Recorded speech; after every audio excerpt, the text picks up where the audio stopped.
મિત્રો, ધોરણ 9 વિષય ગુજરાતી પાઠ 14 વાડી પરના વાલા લેખકનો પરિચય આપણે ગયા વિડીયોમાં જોઈ ચૂક્યા છીએ વિદ્યાર્થી મિત્રો. હવે પાઠનો અથવા નિબંધનો સંપૂર્ણ સમજૂતી આ વિડીયોમાં આપણે જોઈશું.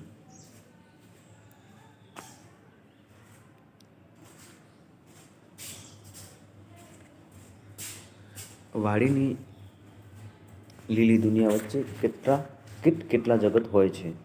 લીલી દુનિયા એટલે વિદ્યાર્થી મિત્રો હરિયાળું વાતાવરણ. જાણે વાડીની હરિયાળું વાતાવરણ વચ્ચે કેટલા જગત હોય છે. જાણો નાના મોટા જીવોનું સંગ્રહસ્થાન એટલે સંગ્રહાલય અથવા મ્યુઝિયમ. જાણો નાના મોટા જીવોનું સંગ્રહાલય. ઉદયનું બાંધકામ એટલે ઉદય એટલે શું કે જે જમીનની થતી સફેદ કીડી, જેને આપણે ઉદય પણ કરી જાય. કીડીની કરામતો એટલે શું? કરામત એટલે કે આવડત. એ કીડીની ઉદયની બાંધકામ કરતી જે જમીનમાં થતી સફેદ કીડીઓની જે કરામત છે એટલે કે એને કરામત કહી શકીએ. કાંચિંડાની લડાઈ અને સાપના યુદ્ધો. કાંચિંડા એટલે કે કાચિંડો જેને આપણે કહી શકતા હોય છે. કાંચિંડાની લડાઈ અને સાપના યુદ્ધો. દોયરાનું વિચિત્ર ગાન. મંકોડની છાવણીઓ એટલે કે પડાવ, જ્યાં મંકોડાઓ પણ પોતાનો પડાવ નાખતા. ભરવાડના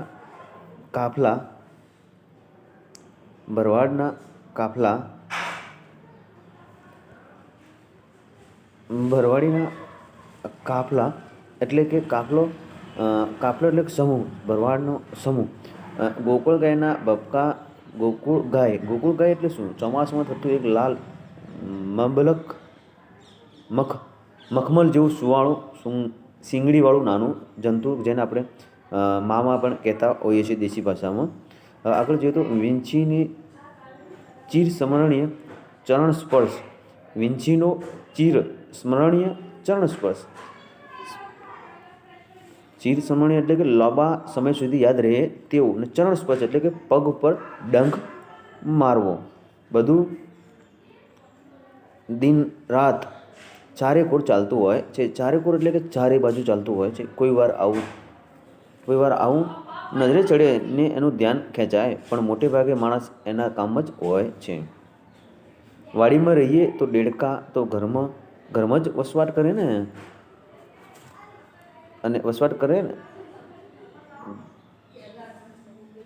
વાડીમાં રહીએ તો દેડકા ઘરમાં જ વસવાટ છોડતા જ નજરે પડે.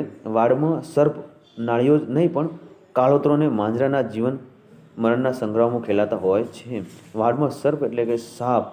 નોળિયો એટલે કે ઘોના આકારનું એક શરીરમાં ઊભા વાળું ખેતરાવું પ્રાણી. અને કાળોતરો એટલે અતિ ભયાનક સાપ. ને માંજરા એટલે કે બિલાડો. સંગ્રામ એટલે કે લડાઈ. એટલે કે વાડના સર્પ નોળિયો જ નહીં પણ કાળોતરોમાં માંજરો જીવન મરણના સંગ્રામો ખેલતા હોય છે. કે સાપ અને નોળિયા વચ્ચેની જે લડાઈ સંગ્રામ હોય છે એ કહેવા માગે છે કવિ. હાથના કણા ચાંચેથી પૂરા કરતા લલેડા એટલે કે લેલે. અળસિયાના ગોળા કરી આરોગતા દેડકા.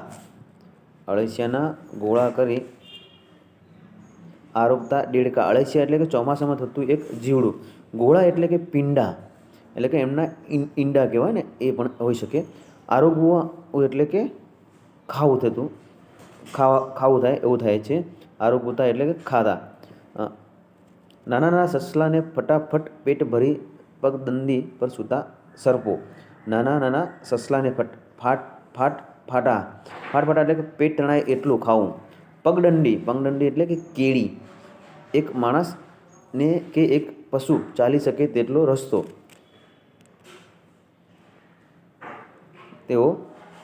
સૂતા સર્પો. કાગડાઓ વચ્ચેથી માર્ગો કાઢતા ઘુવડ. શેરડીના શોખીન શિયાળને ઈંડા શોધતા ખેરપટ્ટા. મરઘીના બચ્ચાને ચોરીને દર ભેગા કરતા ઉંદર. જેમ જોવા મળે તેમ પશુઓને ઓળખતી જીવાતો વીણતા બંગલા. પાકને બગાડતી ઈયળો સાફ કરતા પક્ષીઓ. ઉંદરની વસ્તી પર અંકુશ રાખતા રાણી માંજરો એટલે કે જંગલી બિલાડો વગેરે પણ ત્યાં રહેતા હોય છે.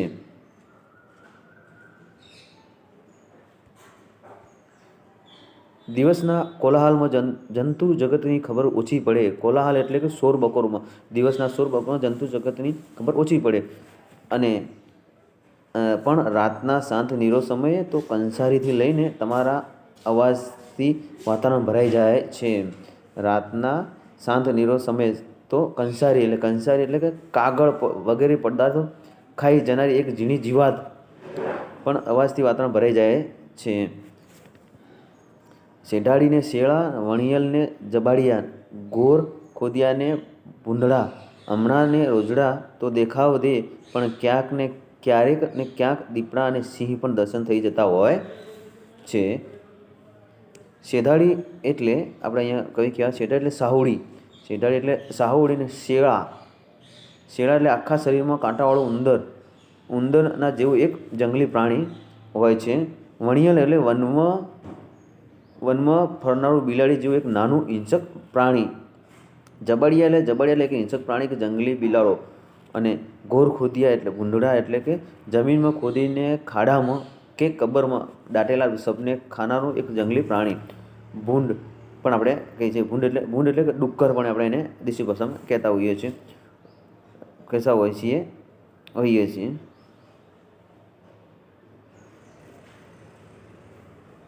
રોજડા એટલે કે ઘોડા આકારનું એક નાનું જંગલી શાકાહારી પ્રાણી દેખાવા નજરે પડે છે, જેને દેખાવ કે જે નજરે ચડે છે.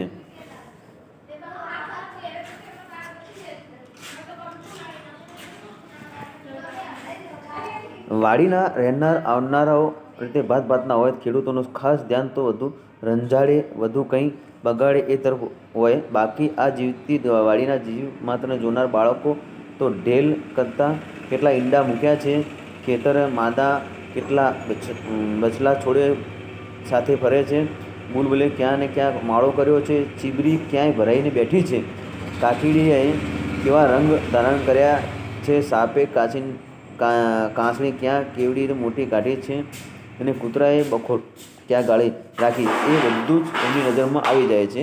પરંતુ જોતા જીવનનો જે ખજાનો વાડીમાં ભર્યો હોય છે, તેના એ પોતે પણ અગત્યના ભાગ જેવા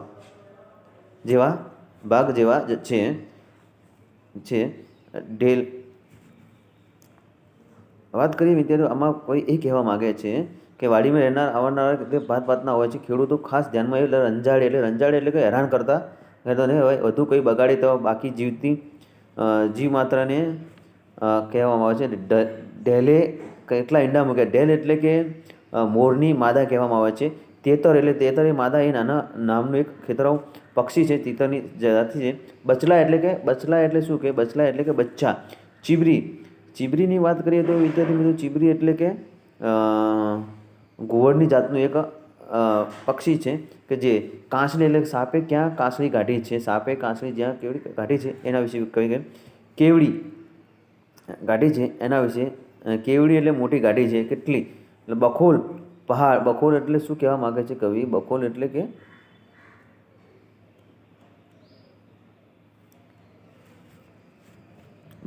પહાડ કે જમીનની અંદર ઝાડ વગેરેનું પોલાણ.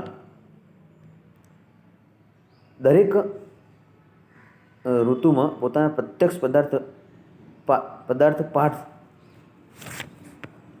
પાર્થ લઈને આવે છે. એટલે કે દરેક ઋતુમાં પોતાના પ્રત્યક્ષ પાઠ લઈને, પાર્થ એટલે કે પદાર્થ દ્વારા બોધ. દરેક ઋતુ પોતાના પ્રત્યક્ષ પદાર્થ દ્વારા બોધ લઈને આવતી હોય છે. કુદરતનો એક કારવાન કાફલો આવે છે. કુદરતનો કારવાન કાફલો એટલે કે યાત્રીઓનો કારવાન એટલે કુદરતનો એક કારવાન એટલે કે યાત્રીઓનો કાફલો આવે છે, જેને કુદરતનો કાફલો પણ કહેવામાં આવે છે. જાય છે અને બધા જ પોતાના હોય એમ તેમ વાળી એમને સોનુને સાસરે આવાસને આકાર આહલાદ આપે છે. આવાસ એટલે કે રહેઠાણને આકારને આહલાદ આપે છે. સવારથી સાંજ સુધી વાડી પર કામ ચાલતું જ હોય છે. રાતે પણ ઢોરને માટે ચીવટવાળા હોય તે સૂવે. ચીવટવાળા એટલે કાળજી રાખનારા હોય તે સૂવે ને બાળકવાળી માતાની માફક એટલે કે જેમ એમને નિંદ્રાએ જાગ્રત એટલે કે સજાગ ઘેરી નિંદ્રામાં ન હોય. કાકલની નિંદ્રા અથવા જલ્દી ઉડી જાય તેવી ઊંઘ. ને તોય વાડીમાં ડાયરો જામતો હોય. ડાયરો એટલે કે અનુભવી વૃદ્ધોનું સમૂહ, એટલે કે જ્યાં વડીલો બેઠા હોય અને એ ભેગા થઈ અને ચર્ચા કરતા હોય, અને આપણે ડાયરો પણ કહેતા હોઈએ છીએ. ડાયરો જામતો હોય છે અને જલસા થતા હોય છે. જલસા એટલે કે આનંદ કરવા માટેનો મેળાવડો. મોસમની મોજ લોકો માણી જાય છે. મોસમની મોજ લોકો માણી જાય છે એટલે કે મોસમી એટલે કે ઋતુ પ્રમાણે ઋતુ અને મોસમની પ્રમાણે એટલે કે ઋતુ પ્રમાણે આનંદ લોકો માણી જતા હોય છે. મકાઈના ડોડાની મિજબાની ચાલતી હોય છે. એટલે કે મકાઈના દોડા એટલે કે કણસલું. મકાઈના જે હોય છે એના પર એક દોડું આવેલું હોય છે, જેને આપણે કણસલું પણ કહી શકતા હોઈએ, ચાલતું હોય છે. મિજબાની ચાલતી હોય છે. મકાઈના દોડાની મિજબાની પણ ચાલતી હોય છે, જેની મિજબાની એટલે કે ઉજાણી પણ ચાલતી હોય છે. આજુબાજુના વાડીના આડોશી પાડોશી મિત્રો ભેગા થઈ જાય ને આમંત્રિત કુંડાળામાં ભળી જાય. ડુડાળા લાકડાની પાંખી કાઢીને ડુડાળા એટલે કે દુબળા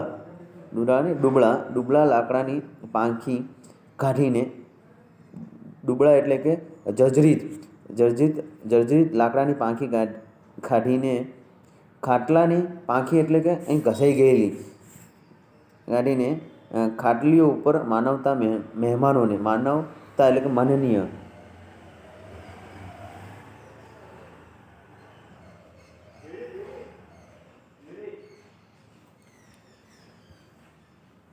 બેસાડાય ને સ્વયંસેવકો કાંટા ભેગા કરી લાવે. 2 સળી બાકસની અર્પણ કરે ને તે પછી તો ભૂટ્ટા પીળા અને પોણા કાળા વેચવા માંડે.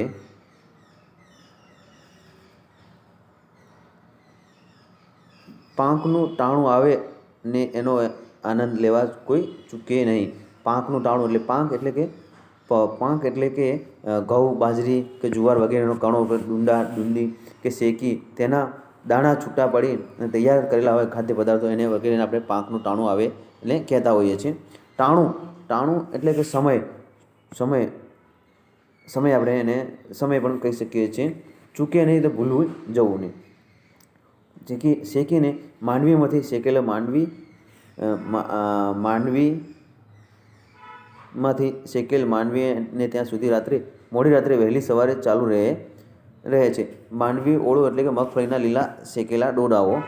કોલસી રાખવાના ઢગલાને જ આવતા રસિયાઓ સાઠી કડીએથી એટલે ફંફોળાતા. સાઠી કડીએથી ઝાડ છેડો વેલાની સુકાયેલી નાની ડાળીઓ ફંફોળતા હોય છે, કે જેને એ દાણા બચી ગયેલા મળી જાય તોય પણ સંતોષ માને છે. તો પણ માણસો સંતોષ માણતા હોય છે.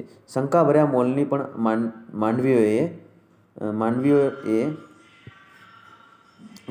અસામાન્ય તો જ નહીં જ, પણ ચણા, પપૈયા, જામફળ બધાની નાની પાર્ટીઓ એટલે કે ઉજાણી જેવી મહેફિલ ને ખાનગી હોય છે. ઘણે ભાગે ને મોટા ભાગે એકાદ સાહસિક સફરના ફળ જ એ જ હોય છે કે ચીજ લઈને પછીથી વાતમાં કહી દઈએ કે દોષ મુક્તિ થઈ જાય છે. અને એ માન્યતા પણ સાવ ગઈ નથી. એટલે કે માન્યતા એટલે કે ધારણા કે ખ્યાલ. ખાવા પીવાની જ માણસો મળે છે એવું નથી. ખાવા પીવા માટે જ માણસો મળે છે એવું નથી, પરંતુ વંચી બાંધવા એટલે કે છાપરાના ઢોળાવવાળા બંને ભાગ ઉપર વાંસની ખપાટ બાંધવી ને નળિયા ચડાવવા, ઘઉંના પાળા બાંધવા ને કોઈ પણ તો શાંતિનું કામ. ઘઉંના પાળા બાંધવા એટલે ઘઉંના કોથળા ભરવા કે ઘઉંના ઢગલા કરવા. શાંતિનું કામ એટલે કે હળવાળી બળદની જોડી દ્વારા આખો દિવસ જમીન ખેડવાનું કામ કરવું. શાંતિનું કામ એટલે કરવું. અને ઝાઝા હાથ માગતું હોય અને તાત્કાલિક એટલે કે તરત જ પતાવટના કાર્ય કર્યા દેવાના લોકો એકબીજાના ત્યાં જાય છે ને ત્યારે કામ માટે સાથે કિલોલ થતા હોય. કિલોલ એટલે કે આનંદ કે ઉમળકો મીઠો મધુર અવાજ કરતા હોય છે. ચીચોડો ચાલુ થાય ત્યારે ઘણે ભાગે સંગાવાલા મદદે આવી જતા હોય છે. ચીચોડો એટલે કે શેરડી પીલવાનો સંચો. ચીચોડો એટલે કે શેરડી પીળવાનો સંચો ની શરૂઆત થાય એટલે ઘણા બધા સગાવાલા આવી જતા હોય છે. એટલું જ નહીં, અરસપરસની ઢાલવાળા ને મેળાવાળા ખેડૂતોય સામેલ થાય છે.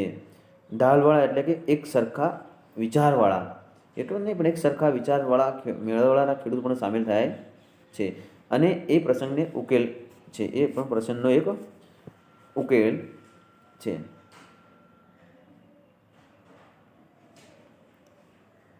જેમ કામની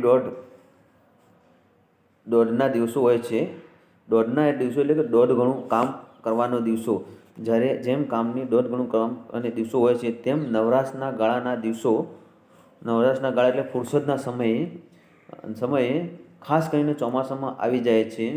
ત્યારે કદી નવરાશ ન ભાળનાર એટલે કે જોનાર પણ ચોપાટ ઉપર જામતા હોય છે. ચોપાટ એટલે કે સાથિયાના આકારની 4 પટ્ટાવાળી સોગઠાની રમાતી એક રમત છે. મોડી રાત સુધી હર્ષોનાદ થતા સંભળાય છે. ભજનની રાતો, ઠાકોર થાળીની દાંડિયા રાસની રાતો પણ સમૂહ આનંદની રાતો જ બની જાય છે. ભજનની રાતો ને ઠાકોર થાળી એટલે ગામડામાં ચોતર પથરાયેલા ઠાકોરજીની ધરાવવામાં આવતી નૈવેદ્યની થાળી, જેને આપણે ભગવાનને પ્રસાદ ધરતા હોય છે, એની વાત છે મિત્રો. ત્યારબાદ વાડી પર આ પ્રસંગે વધુ દીપી ઉઠે છે. આ તો થયા ખાસ પ્રસંગો, પણ રોજિંદા કામોમાં જ્યાં 5 માણસો ભેગા કામ કરતા હોય છે ત્યાં એકાદ આનંદી જીવડો એટલે કે જીવ, ટોળ ટીખળ એટલે કે મજાક ને મસ્કરી, ચાળા ગપસપ ને રમૂજથી મજા પીરસતો હોય છે. આ બધો આનંદ ન હોય તો અનેક એક ધારા એટલે કે સતત ખેતીના અનિવાર્ય કામો દસરતા બની જાય છે. દસરતા એટલે કે સતત કામ કર્યું રાખવું પડે છે. જો વિદ્યાર્થી મિત્રો ચેનલને સબસ્ક્રાઈબ ન કરી હોય તો સબસ્ક્રાઈબ કરવાનું ભૂલતા નહીં. આવા જ અભ્યાસક્રમના એજ્યુકેશનના વિડીયો જોવા માટે ચેનલને સબસ્ક્રાઈબ કરો. નેક્સ્ટ વિડીયો પાઠ નંબર 15નો આપણે લેખકનો પરિચય જોઈશું. ધન્યવાદ. અને આ સ્વાધ્યાયનું પાઠ નંબર 14 વાડી પરના વાલાનો પાઠની સમજૂતી મેળવ્યા બાદ સ્વાધ્યાયનું પ્રશ્નોત્તરનું સોલ્યુશન પણ આપણે નેક્સ્ટ વિડીયો મૂકશું. ત્યારબાદ પાઠ નંબર 15નો વિડીયોનો લેખકનો પરિચય મૂકશું. ધન્યવાદ.